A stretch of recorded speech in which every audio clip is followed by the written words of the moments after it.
Hello my dear students, how are you? I hope you are doing well. So again we are here with a new class, new chapter. Class 10th, chapter is chemical reactions and equations. So let us start with this chapter. So first of all we'll see what we are going to study in this chapter. So here we are going to learn about the chemical reactions and equations. Then we'll discuss about what chemical equations are, and finally we'll deal with various types of chemical reactions. That includes combination reaction, decomposition reaction, displacement reaction, double displacement reaction, and oxidation and reduction reaction. So let us start with this chapter. Have you ever observed the effect of oxidation reaction in everyday life? If you have observed the cooking of food, if you deal with the respiration of oxygen by cells in our body, when we talk about photosynthesis, when we discuss about the rusting of iron or corrosion of metal, all these are very good examples of oxidation reaction. And here in this chapter, we are going to study all those one by one. So, when we deal with the introduction part, we'll start with the chemical reactions. So, if I ask you children, what are chemical reactions? So, we say that these are those processes in which some new substance has been formed, and these new substances are having new properties also. During any chemical reaction, we observe that one element having different atoms, they do not change into another element. Only a rearrangement of atoms takes place. What does it mean? It means that if I take atoms of iron, then after the reaction also we get atoms of iron. It will not change into atoms of copper.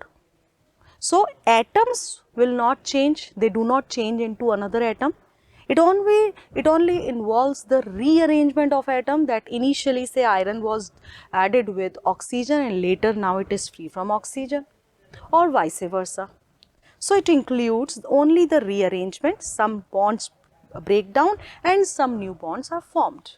So, that we mean is chemical reaction, and all those substances which take part in chemical reaction, we call them as reactant. Similarly, those new substances which are formed with some new properties, we call them as product.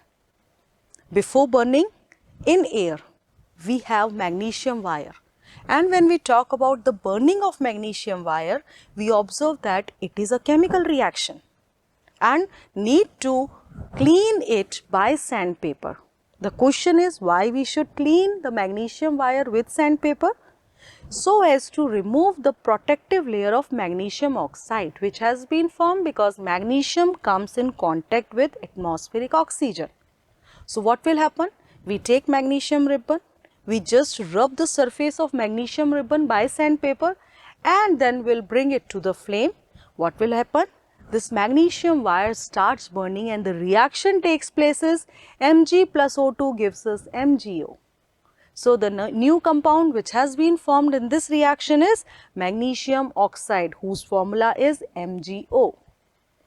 Similarly, there are certain other examples of this chemical reaction. It includes souring of milk, that formation of curd from milk, cooking of food, digestion of food in our body, the process of respiration, even fermentation of grapes or any fruit or vegetable, and finally rusting of iron. All these are some very common examples that we deal in our day-to-day life. And in all these examples, we observe that chemical reaction takes place and some new chemical change or product has been formed. Now let us discuss some important characteristics of chemical reaction. So first is it results in the evolution of gas. In some chemical reactions, we observe that there are some evolution of gas takes place. Some gas has been evolved during the reaction. May it be carbon dioxide, may it be hydrogen gas, may it be ammonia, depends what type of reaction we are having. We have in some cases evolution of gas. And we observe that if in case some evolution takes place, we may say that the reaction may be a chemical reaction. Similarly, another property is formation of precipitate. Now, what is precipitate? We will discuss precipitate as a solid substance when we discuss about this example. Then we are having change in color. In some reactions, we observe by mixing two or more substances, we get a new substance, or one or more substances finally as product with different color also. So, sometimes we observe that in chemical reaction, there is change in color. Then we observe in some cases change in temperature. If any reaction absorbs some heat, we call the reaction as endothermic reaction. Similarly, if the reaction evolves some heat, we call it as exothermic reaction. So, such reactions involves the change in temperature in terms of the absorption or in terms of evolution of heat. And next we have is change in state. We observe in some chemical reaction that physical state changes. Solid changes into liquid, liquid changes into gas. So, we observe that the state changes. Then, let us discuss these examples one by one. So, first we will talk about the evolution of gas.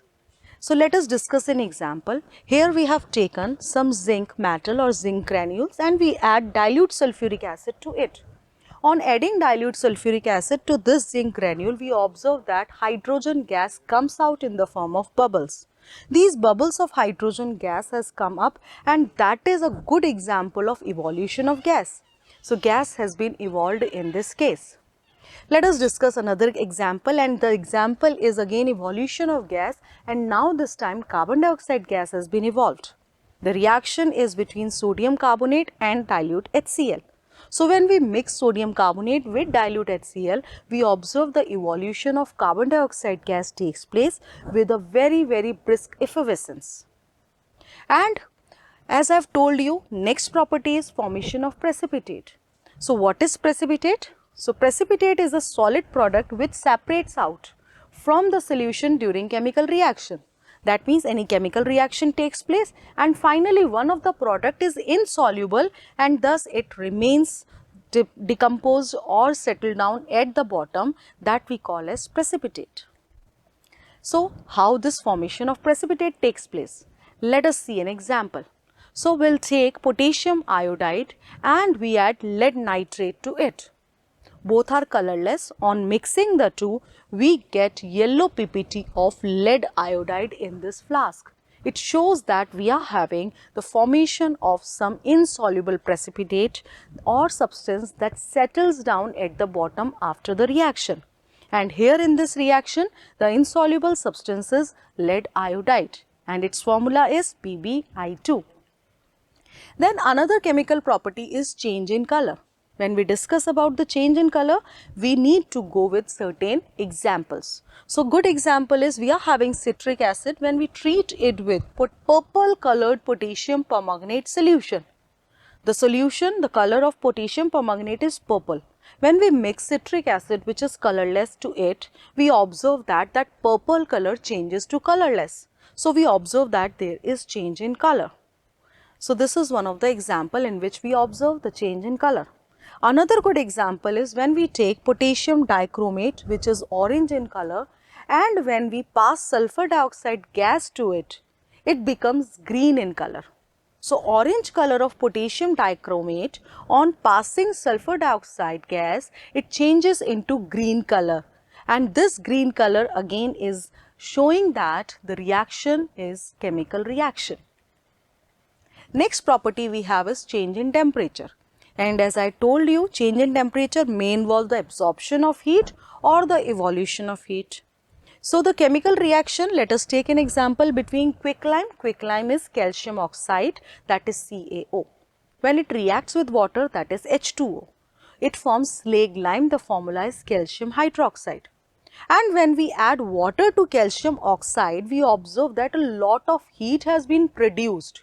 And thus this reaction involves the rise in temperature. We call such reactions as exothermic reaction also because it includes the evolution of heat. The chemical reaction takes place between zinc granule and dilute sulfuric acid. Here I am having zinc granule, adding dilute sulfuric acid to it and we get the change in temperature. Similarly, another example is when we are having, as we have discussed, calcium oxide, adding water to it, we get calcium hydroxide. So, you can see by touching the beaker from outside, we observe that the beaker becomes hot. It means lot of heat has been produced. So we can observe that these are certain reactions which involves the evolution of heat, and thus these are exothermic reactions. Another good example is barium hydroxide. When treated with ammonium chloride, it forms barium chloride along with the liberation of ammonia and water. So this is again includes the change in temperature, and here we observe the fall in temperature. That means temperature decreases because the reaction absorbs heat from the surrounding, and since it absorbs heat, we call it as endothermic reaction. Next we have is change in state. So sometimes we observe that even in chemical reaction the change in state also takes place. Let us discuss about the combustion reaction of candle wax. When we talk about candle wax, it changes from solid to liquid as well as into gas. How the liquid takes place? Initially, when we consider the wax which is in solid state, on heating, on combustion, it changes into first of all molten wax. It forms water as one of the combustion product along with the gas of carbon dioxide. So it forms liquid, it forms gas. So we observe the change in state in this reaction, and thus that is also one of the characteristic reaction of property of chemical reaction. So there are certain chemical reactions which can show more than one characteristic. Like here in this case, if we consider only the melting of wax, we observe that it includes only the physical change. Second, when we observe that this wax changes into water and CO2, we observe it's a combustion reaction. So it includes the evolution of heat, so it is exothermic also. It is combustion reaction also. So it includes various processes. So we may have more than even one characteristic in a single reaction also.